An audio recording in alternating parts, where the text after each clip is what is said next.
Good morning, good morning. Welcome to the MOD live training every Wednesday, 9 o'clock Pacific time. Good to have you guys joined on the call. We got a very, very special week. I've got my partner, Troy Dinbokowitz, is going to be joining us.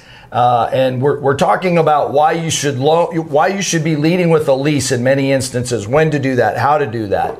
And we're going to get that started in just a minute. Great to have you guys on the MOD, no matter what, live training every single Wednesday at 9 o'clock. Don't forget, this is part of a mastermind.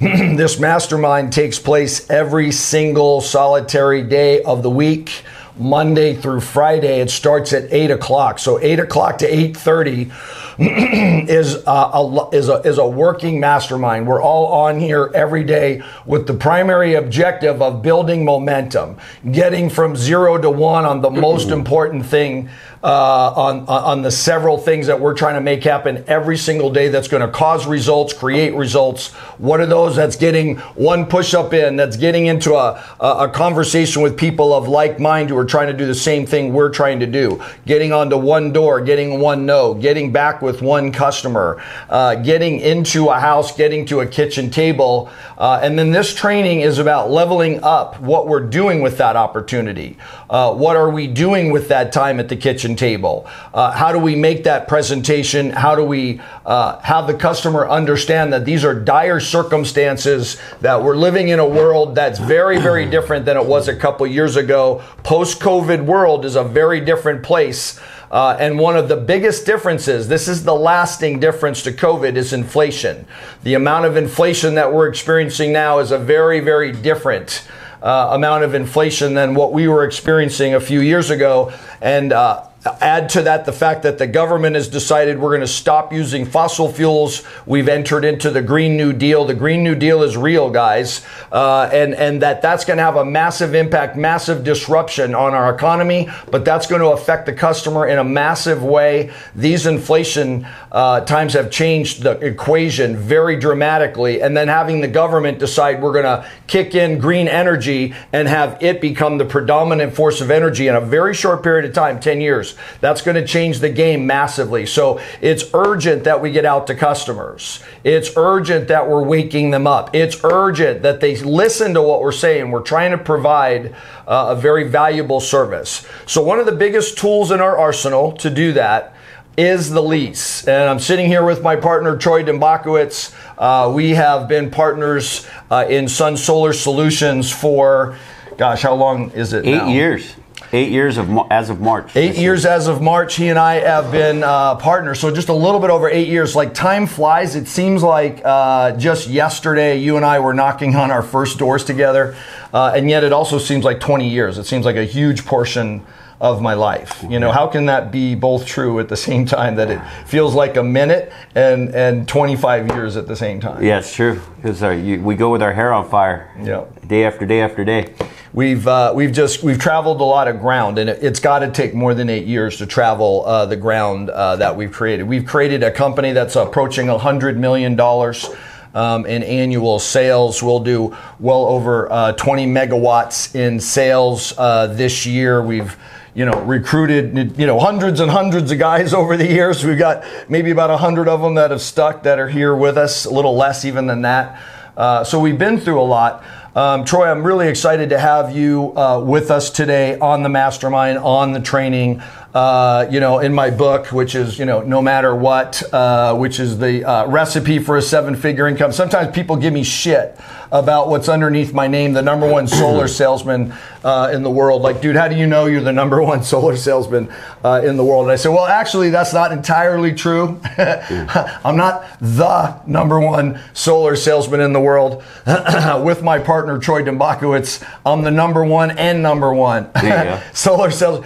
Troy has sold over 12 million. It's probably coming up on 13 or 14 million watts of solar. Yep. Troy has been, like me, a Golden Door Award winner year after year after year. Like me, he's won double Golden Door Awards in numerous years. Like me, he's also, I think you're the only person besides me to have a Platinum Door Award in multiple years. You got yours this year. Platinum Golden Door Award at Door to Door Con comes from earning a platinum door-to-door award in 3 years consecutive in a row. And I've done that two times and had 2 of these platinum door awards on the top. Troy just received his second platinum door award this year. So when it goes to OG, when it goes to performing, and people will give me crap, how do you know you're the number one? I go, I don't know, I'm the number one. If there's another guy out there that has won double golden doors in more years and won more than 10 and da-da-da-da-da-da, you tell me where he is. But I'll tell you, I found him. He's right here. We're the number one and number one. To have both of those guys in one company, I would say is weird. It is. I would say Val's the luckiest guy on planet Earth. How did he get not 1 but 2 of these? Yeah. But I'd have to turn that around and say we're probably the lucky ones because we ended up being sales guys in a company that was built for sales guys. Correct. Sun Solar Solutions was built to make sales guys super successful.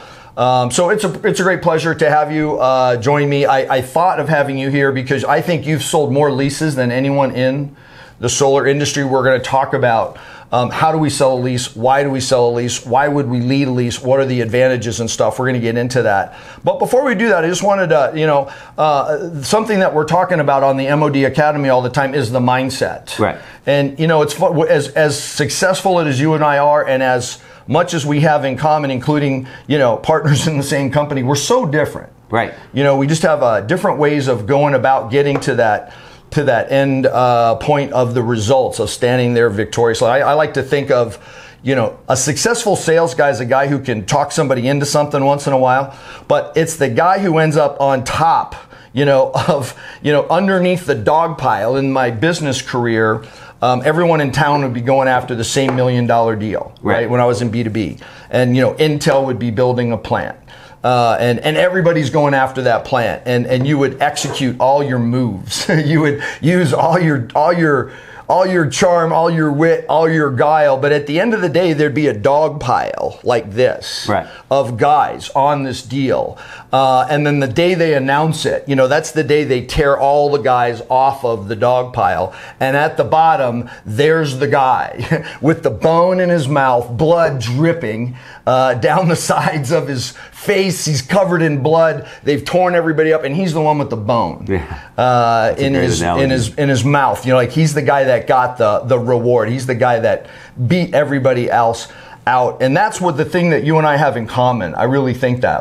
And in fact, you and I have been what has sort of driven each other in a standpoint. Like, you would be so far ahead of me in the fall, and then I would pull ahead by the end of the summer, and then we would sort of race towards the rest of the year to see who would. And we weren't even really thinking about, who's number one. And then you brought it up one year. Let's have a bet. Let's really say who's going to be number one. I think that got us more focused. But we were constantly and are constantly challenging each other. But our mindsets are so different. So, a lot of people, these guys hear me talking about the stuff that kind of gets me into that starting block, into position every day. What are some of the things that you've done? Now it's 8 years. What are some of the things that you do and have done that really put you into that position to win over and over again? Really, it's all about the mindset. You have to treat this business, this industry, like you are unemployed. I mean, you have to, every sale, celebrate, beat yourself on the chest, feel really good about it, but you are unemployed again until your next job, until your next sale. And you have to keep that mindset, because that keeps me motivated, that keeps me driving. And, I am basically unemployed until I get another job, right? Until I have another deal. So day to day, it's a reset. You got to reset every single day. And you need to put yourself at 2 to 3 kitchen counters every single day. And, you have to score 1 out of every 3. And if you stay consistent and keep the right mindset, that's an easy ratio to hit. A closing ratio of 1 out of 3, a good closer, anybody that's decent should be able to hit that. So that's the key. The key is keeping the mindset. You actually said it best when, habits, the book of habits that you talk about all the time. You have to wake up every morning and you have to put yourself that mentality. You have to keep it. You cannot get comfortable, and you have to be at the top of the board. You can't accept yourself being not on the leaders board by the end of the week. Every Friday, your name better be in the top 2, right? You want it to be number 1, but you definitely don't want to drop out of the top 3. So. I talk about a lot of times that it's not just the altruistic. Right. features of our characteristics of our behavior that puts us into that number one slot. A lot of times it's the dark side. Right. Your old group renamed themselves after you took, you created, we both had teams and we both stepped up into the company corporate structure, and your old team renamed themselves the dark side. So, what is on the ego side? What's on the dark side? It's not just the altruistic side that, again, has you on stage year after year after year. Win at all cost, and you have to. And I don't like to lose. And even when I was in the hospital and you were out there dropping carpet bombs when I was having heart surgery, it was killing me. And you guys actually had to shut off my text messages, my emails, because every time I turned around, you were dropping another bomb. And it's that mentality, the winning mentality. You cannot settle for second best. And I think that was key. That's key, it really is. I wasn't going to bring it up, Troy. You had what they call a widowmaker heart attack. I hope we didn't do that to you. Yeah. I hope that was part of your story, whether or not we were crushing the planet in solar. And I was cognizant. I was worried about our Slack thread going boom. And I was into this mega productivity mode. We come out of COVID. You did this COVID thing where you kept running. You would drive up to people's houses and go in their driveway and do the Zoom from their driveway. Yeah. I think that wasn't the whole story. I think a lot of them ended up inviting you in and having you into their house. But no matter, you were doing anything it takes to make those sales happen during COVID. Right. And I'm stuck in this cabin trying to learn how to do Zooms. And I finally learned how to do Zooms and I'm putting them up. But when they let me out of the house, I'm like going crazy. I'd found some good marketing, some different stuff, knocking on doors. And I'm like, oh my God, I'm posting all these kilowatts. I know Troy's in a hospital bed. You'd had the Widowmaker, a heart attack, this unbelievable, milestone in your story, and yet you've come back from that bigger, better, stronger than before. What was it like though to get knocked down that hard? We're all getting knocked down all the time. That's as hard as a guy can get knocked down. What was that like? It was difficult because you want to keep going and watching you guys keeping your numbers were there.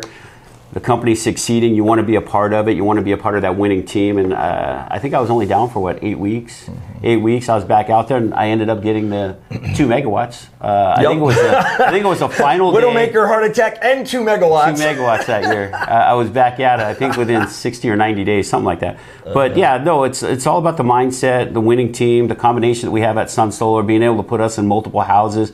And I really believe, a lot of us, like you said, during the COVID, we were trying to reinvent ourselves doing the Zoom thing. But I'm a guy that wants to be in front of somebody. I want to make a friend, and it's hard to do that. To me, that personal connection, it's hard to find when you're, talking through a screen. So I like to be in front of somebody. I like somebody to know that I'm there, I'm present.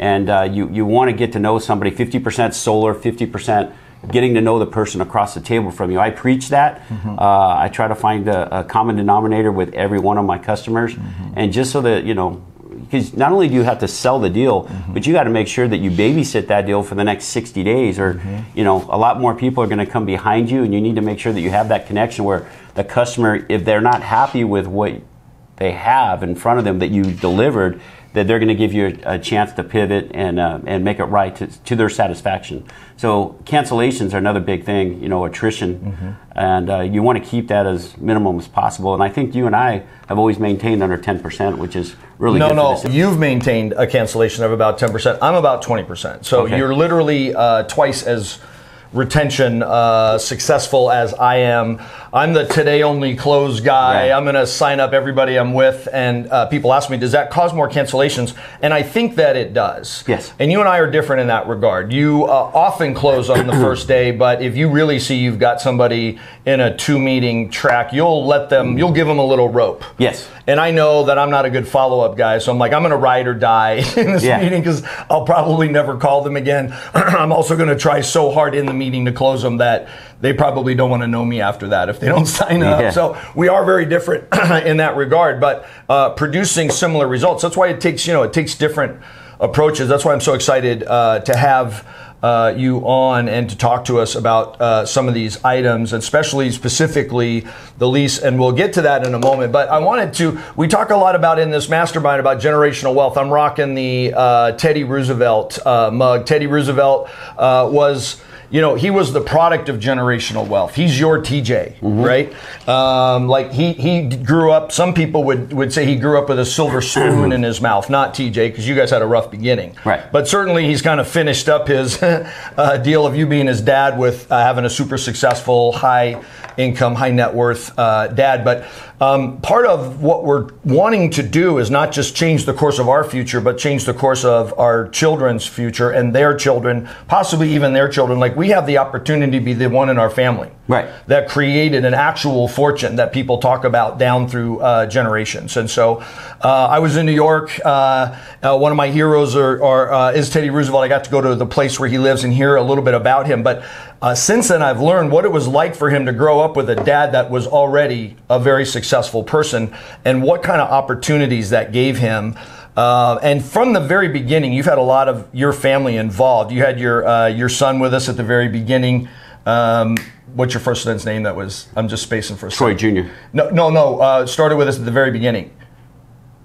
Jacob. Yeah, so we had a couple of your sons working, and then TJ's been with us like the whole time. He started a little bit later, but he's been with us ever since. What's it like to have your family involved, and what do you see for your family in the Dinbokowitz line because solar came along for you? Yeah, I've never, I come from the trenches, really the gutter. I mean, I really never had anything, so it was paycheck to paycheck. So my kids got to see that, worked really hard, 60, 70 hours a week.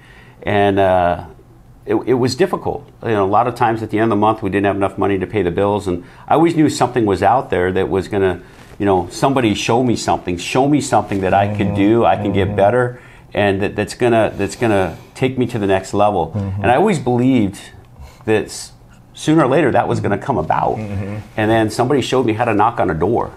And that was really it. My training was, hey, go watch me do these 5 doors and then go across the street and do the same thing. It was in the alarm sales. And that's really what took it up, that started this for me. And I was like, wow, I could do this. And the more doors you knock on, the more you sharpen your toolbox and the better you get. So every door, you're learning how to rebuttal, you're learning how to have a conversation, you're learning how to communicate with somebody, make a friend instantly. And over the years, that's a skill set that it's hard to do, it's hard to teach, but my kids were able to see their dad excelled and do that. So the learning curve was really cut down. The 20 years I've been now knocking on doors and then being able to witness their father doing this, because what happens is we start selling everywhere and everybody, right? We're at the grocery store, we're in the restaurant. So them watching this and learning how to make a friend really has taken the learning curve off there. But it's watching your kids go in there and have similar success and being able to talk to a customer and close out a deal and assume the sale, and they sound exactly like you, there's no better feeling in the world. It just tickles me pink, and they know it. I'm very proud of them, and to this day, I still get chills when I watch them close business. It's wonderful. Yeah, by the way, you sent me TJ's number in early days out of your phone, and in your phone he's TJ my boy. So every time TJ calls me or I call him, up pops the little contacts reference, TJ my boy. So I think of him as my boy too. Our families are close. We live a mile apart. And certainly, seeing both families benefit from finding solar, making the most out of solar has been just an amazing rewarding experience. So great to share that with you. Great being with everybody today. Thank you, Troy. Thank you, Michael. You bet.